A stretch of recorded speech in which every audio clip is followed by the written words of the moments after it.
What's going on, guys? This is Rob, and if you're enjoying the content here on my channel, then make sure you hit the like button and make sure you hit subscribe so you can help decide what direction the content on my channel goes in the foreseeable future.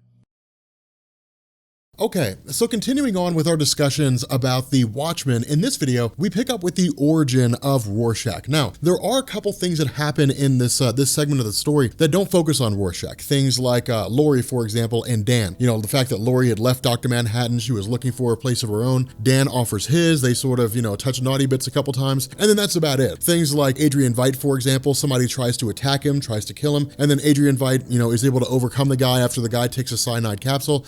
Those are the kind of things we saw. People who know what's going on behind the scenes, if you know about this kind of stuff, please do not spoil anything. I've already banned a handful of people based on, spoiling Dakin. Please do not spoil anything for this. So with regards to the whole idea of Rorschach, the cool thing about this is that this deals with the origin of his character as well as how he functions. Now, the cool thing is that initially he breaks into the house of Moloch. Remember, Moloch is a guy who was an enemy of Dr. Manhattan, an enemy of the comedian. And of course, the comedian, him dying, is really what set all this in motion in the first place. And so Rorschach showing up to the house of Moloch and really interrogating him is based on what information do you have that's kind of hidden and what's going on with somebody going around and taking out all these masked superheroes. And this is cool because Moloch's initial response is, well, I don't really know anything. I mean, I can't think of anything that I know of, but if I happen to come across some information, I'll try to find a way to give it to you. Ultimately, Rorschach sets up a location. He says, hey, there's this diner, drop something in there. I'll check it, at like 11:30 at night. And if there's anything in there, I'll come back. Now, this is interesting because this is kind of like a throwback to the old 1960s spy programs, right? Like you watch those old movies, those spy movies, and it deals with the idea of, well, they'll check the same location every single day. And if something's in there, then they'll know their mission is about to engage or they'll get some information or whatever the case may be. I don't really know spy lingo at all. But, at this point, we transition over to Rorschach showing back up later on that night. And of course, Rorschach showing up really comes by way of, hey, I've got information for you, at least coming from Moloch. When Rorschach shows up at Moloch's house, Moloch is basically just sitting there dead with a hole in his head. Now, this is designed to frame Rorschach, and the reason being because of the fact that somebody's trying to remove him off the board. And that's the first thing he picks up on, that if he shows up and that Moloch's been shot in the head and he's been killed, and basically cops are swarming in left and right, then someone's framed him for this. Someone set him up, and it's most likely the person trying to get rid of masked vigilantes, trying to get rid of people who were basically Watchmen. And it's cool because, of course, he makes his escape and he tries to get out as best he can. Ultimately, he's subdued by the cops and he's thrown in jail. Now, this is when we get to the good part of the story. This is when we get to the really, really cool stuff. So initially we pick up with a guy named Malcolm Long, and Malcolm Long is such an interesting character, and I really want you guys to watch him. I want you guys to really focus on what happens with him, because for his character, we're gonna see this kind of like tumbling down the rabbit hole with a lot of different things. And that's what makes Rorschach so interesting. But of course, initially Rorschach's put to this sort of ink blot test, it's like, well, when you look at this, what do you see? When you look at this, what do you see? And all the answers he gives are, well, I see nice things like pretty butterflies and so on and so forth. And really, it's not necessarily that Rorschach's trying to prove that he's not crazy or anything like that. He's not in an insane asylum. He's in an actual prison. So it's not like impressing a psychiatrist is somehow going to get him free. It's basically just that they're going through and performing the same act they've done before. Now, this all goes back to when he was younger. And so what we're gonna do here is we're actually gonna deviate away from this little tidbit of a story for a second, and we're gonna go back before Rorschach, or really before this story picks up in terms of what Rorschach was about. So in the backup features for all the Watchmen comics, you'll find a variety of different stories. You'll find tales about pirates and all different kinds of things. But one of the things that it does is it runs over Walter Korvax, the real name of Rorschach. And what we end up finding out is that in 1935, his mother had moved from Ohio to New York along with her husband, which I can't remember her husband's name. And the issue was that they divorced about 2 years later, and it was basically a mutual divorce. They were basically accusing the other of cheating and, messing with their head and different things like that. Following this, there's no real indication of when it started happening, but Walter Korvax's mom began moving into the position of becoming a woman of the night, is basically the best way to say it. As a result of this, somewhere along the line, there was a man named Charlie, and Charlie had basically shacked up with Rorschach's mom for quite some time, knocked her up, and that's where Rorschach came from. But he left like 2 months before she gave birth, and then there was no real indication of what happened next. Now, during that period, and this is where things get a little murky, it seems that the birth of Walter is what set his mother down the path of becoming a woman of the night. She didn't make enough money with whatever job she had in order to satisfy all the bills that were piling up and things along those lines. The problem with this is that she despised her life. She hated the life she lived, and she basically took that out on Walter every chance she got. There were instances where he would walk in, different things like that. And she would basically scream and she would, you know, throw insults at him and I should have gotten rid of you and different things along those lines. Now, from here, we kind of jump back into this whole discussion with Malcolm Long because that little tidbit is largely left out. Now, again, that's one of the little backup features. And then everything after that, Walter basically gives us. Again, him walking in on his mom. As a young kid, he didn't really know what he was seeing. He didn't really understand what it was that he was witnessing. And so the result of this is that his mom just continues to kind of lash out at him, different things like that. You know, she constantly abuses him, so on and so forth. And he lives a pretty heinous life, a pretty terrible life. And each of these glimpses into his past come by way of Malcolm Long showing him a Rorschach ink blot test and saying, what do you see when you look at this? And so again, that's what's kind of curious, is because in his mind, he sees the worst things in his life, but he's really just kind of telling Malcolm what he wants to hear. And that's what's so ironic, is because Malcolm doesn't want the truth about what the world's like. He thinks he does, but he doesn't, because once he gets it, he'll immediately turn a blind eye. And that's why this is designed to be kind of a social commentary for a lot of different things. That people are like, I really want to know what the world's like. I want to see how hard the world could be. Well, as soon as they get that opportunity, they turn tail and run away. Oh man, no. And that's what's so interesting about that, is that it's kind of a reflection of normal people. Now, in terms of him really beginning to delve into his darker side, this came around the time that he was about 11 or 12, I think it was. And the result was that he was picked on by a couple of kids. And so what he ends up doing is just kind of taking it into his own hands. And where these bullies were giving him a hard time, he takes a cigarette out of one of their mouths and then puts it out in his eye, blinds him with it, and then in turn chews on the other guy, literally starts biting into him. It feeds on this darker nature of Rorschach, the idea that he began kind of tumbling down this rabbit hole. Now, the other thing about this is that it also delves into the nature of Malcolm Long. And this is what I want you to notice. When you look at Malcolm Long, the initial depiction of his home life is that his home life is pretty solid. It's almost like he has the life that Rorschach aspires to, where Rorschach lives down in the muck. He lives down in the dirt. Every day he's slumming it along. Every day he's dealing with the scum and the terrible nature of humanity. Up here in the clouds, you've got Malcolm Long. You've got Malcolm Long going through and writing his articles about Rorschach and spending time with his wife and presumably spending time with his kids. And they have this nice, quaint little life. And so the cool thing about this is that this is immediately gonna come tumbling down, because what ends up happening is in their next session, as soon as Malcolm Long sits down with Rorschach, he keeps calling him Walter. And Rorschach's response is, I don't like that. Now, on the surface, it seems like Walter is just kind of like, I don't like it when you call me Rorschach because I want to call myself Rorschach. That's not the case. In fact, in the mind of Rorschach, Walter's dead, and he's been dead for quite some time. And that's when we start getting into this. And so again, in order to fill in these gaps a little bit in terms of what the comic gives us versus what the backup features give us, following the incident where he had attacked those two guys and helped them to understand their place in the bigger picture, the result is that he gained the attention of authorities. And so when they went to investigate his home life, they realized all the abuse he was suffering at the hands of his mom, and he was yanked out from that house and thrown into a school for boys. The issue is that his mom never came to see him. She never came to talk to him or anything like that. Presumably, she just kept spiraling down this self-destructive pattern, ultimately leading to her death. And so while he was there, when they came to him and they said, hey man, your mom's died, he's just like, good. The world is rid of one less useless human being. And so following that, once he was out, he was 16 years old, he went out into the world, he got a job at a garment factory. And this is cool because what he ended up discovering is that kind of, where Dr. Manhattan was a relatively popular theme at the time, that somebody had basically ordered a dress of sorts that had, like two layers. And between those layers was a shape changing material of some kind. But what it basically meant is it would change shape based on the temperature of the person's body. But when the person who ordered it got it, they didn't like it. So they basically discarded it. And so Rorschach took it for himself. And that's where he gets his mask from. That's why his mask moves around the way it does. It's a custom material that changes shape based on the temperature of the person. The problem with this, and in terms of him becoming a vigilante, this all stemmed from the fact that there was an incident that took place with a girl named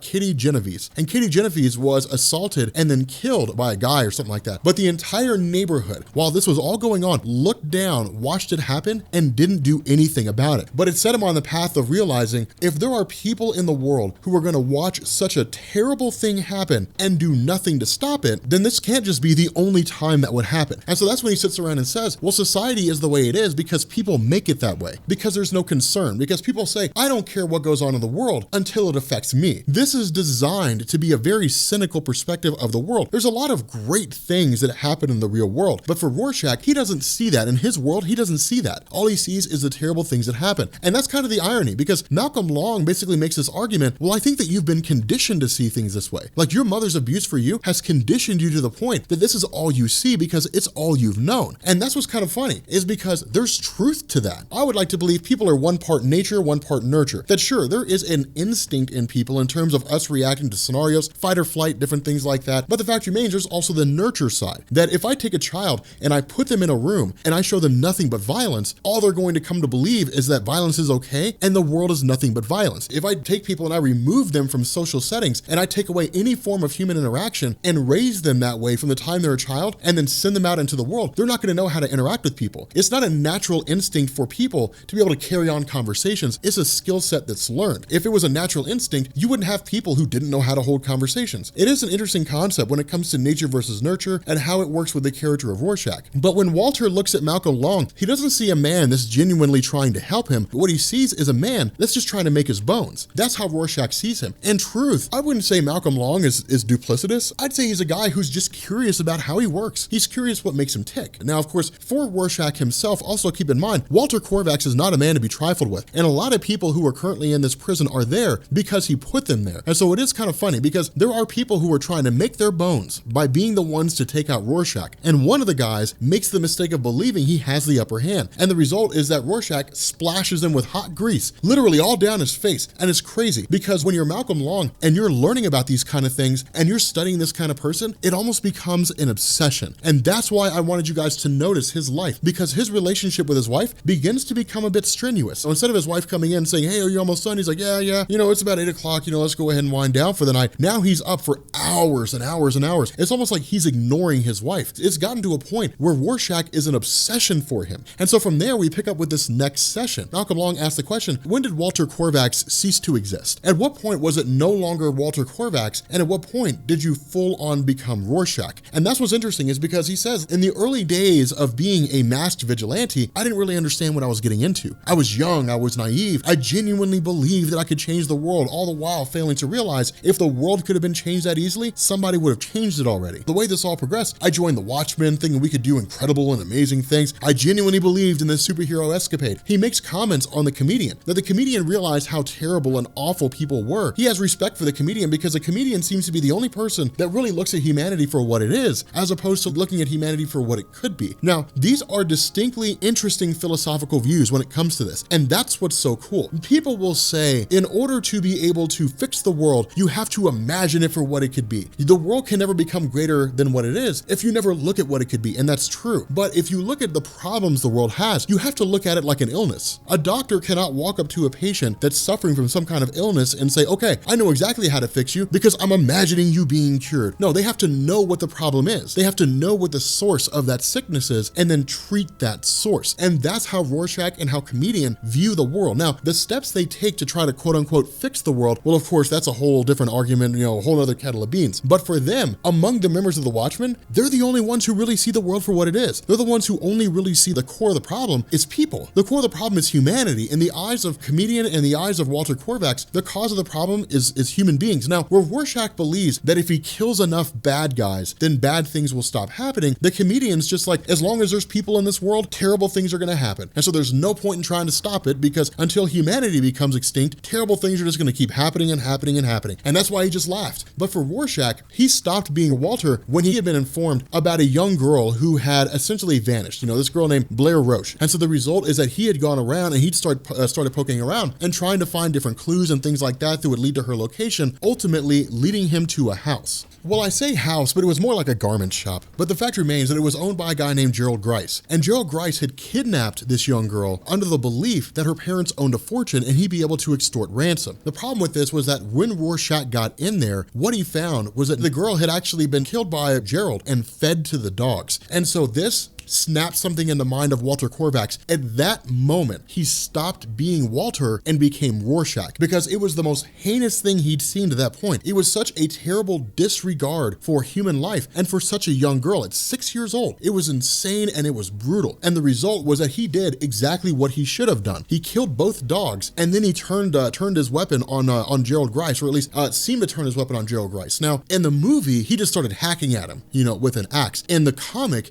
he did something that Gerald definitely deserved. What he ended up doing was chaining Gerald up and then setting the place on fire and allowed Gerald to just kind of burn alive. He literally just cooked that guy alive and forced him to die a slow, painful death. But as he was watching this happen, Rorschach came to the realization that there is no hope for humanity, that there's only ever bad things. All you can do is stem the tide. But if there's no one there to be Rorschach, if there's no one there to be the gatekeeper and to keep things from wilding out of control, then eventually the evil nature of humanity will engulf the entirety of the planet. That humanity will just push itself to a point where everything will come to an end. And that's the argument Rorschach routinely uses. And he even uses the set of events at the time to justify that. He looks around and he says, not only are people doing these terrible things on the street level, but look at the governmental level. You've got crooked politicians. You've got people who abuse drugs. You've got countries waging war against one another using nuclear weapons that would lead to the complete and total extermination of humanity because they're vying for power. And that's why these psychological and philosophical analyses of Rorschach stand the test of time. That's why decades after The Watchmen was written, these analyses of Rorschach still work because people take these concepts and they apply them to the modern day. 2012, Coney appeared, and for the summer of 2012, everybody was going to change the world. Man, we're going to fix Africa. We got Coney out there, and he's this dictator using child soldiers, and we're going to fix it all. We're going to make everything okay. People were changing their Facebook profile pictures, Twitter hashtag campaigns, the whole 9 yards. And then school started back, and that was the end of that. You have this concept of Rorschach who looks around and says, man, the world's such a terrible place. People are raising awareness for things, and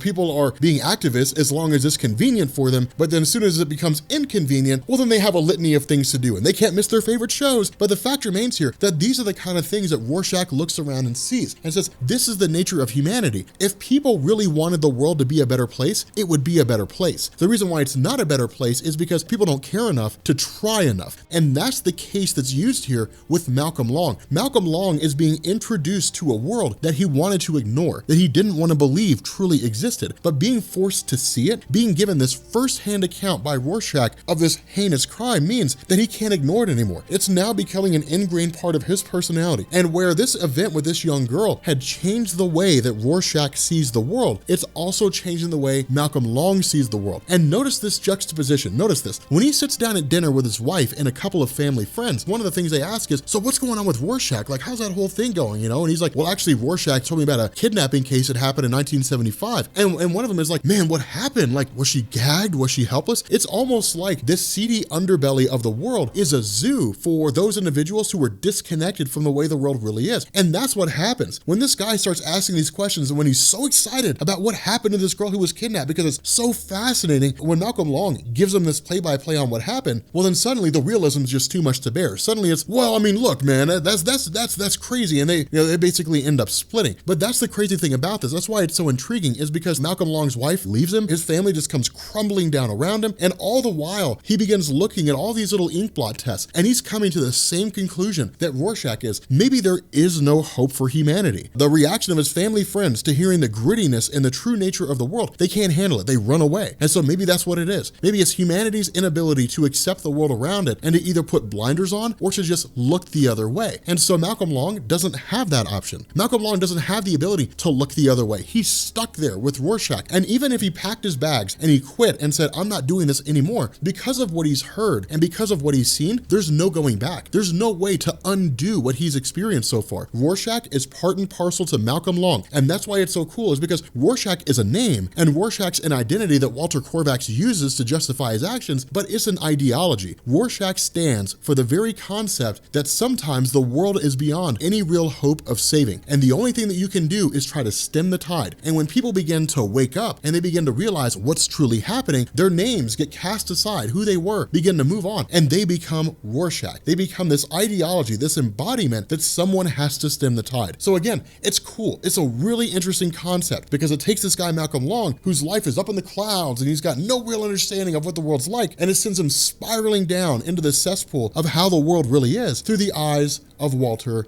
Kovacs. With that being said, guys, we're going to bring this video to an end. If you are new here to Comics Explained, make sure you guys hit the sub button to become part of the Rob Corps. If you guys enjoyed this video, make sure you drop a like. And yeah, I will catch you all later. Peace.